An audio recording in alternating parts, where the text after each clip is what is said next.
À Mbujimaï, la ministre du Genre, Famille et Enfants a rétabli le passage sur le ravin néo-apostolique. C'est au quartier Mikela, dans la commune de Dibindi. Gisèle Ndaye a jeté une passerelle sur cette érosion historique qui a emporté de nombreuses vies humaines. Ces travaux ont du coup désenclavé 9 quartiers de la ville de Mbujimaï. Reportage que nous signe Franck Bambi.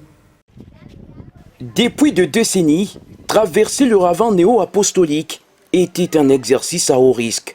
Seuls les plus osés pouvaient tenter une traversée par ces 2 passerelles de fortune. Les infortunés y ont déjà péri. Sur ces ravins, des malfaiteurs ont extorqué de téléphones à nos enfants. Ils ont ravi beaucoup d'objets aux passants. Nous avons transmis le rapport à la hiérarchie sans solution. En plus, beaucoup d'enfants à la recherche de l'eau sont tombés et décédés dans ce ravin.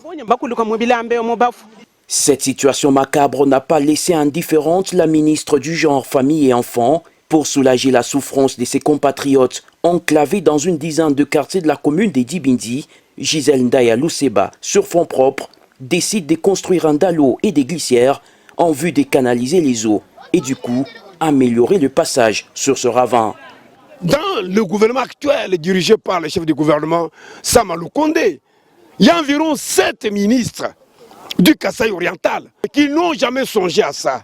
Il avait fallu une certaine Ndaye Luseba, Gisèle, pour venir répondre à ces cris de mort, parce que ça ce n'est pas un cri d'alarme, ça c'est un cri de mort. Les gens sont morts ici, on les a dénombrés à peu près une vingtaine. Bien avant la fin imminente des travaux, la circulation sur l'avenue Chipuka est déjà rétablie.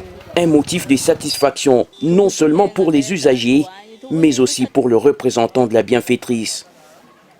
Pour moi, c'est un sentiment de satisfaction parce que si on peut avoir 2, 3, 4, 5 personnes, pourquoi pas 10 en province, avec cet esprit, ce cœur de compassion, je crois que beaucoup de choses vont s'améliorer.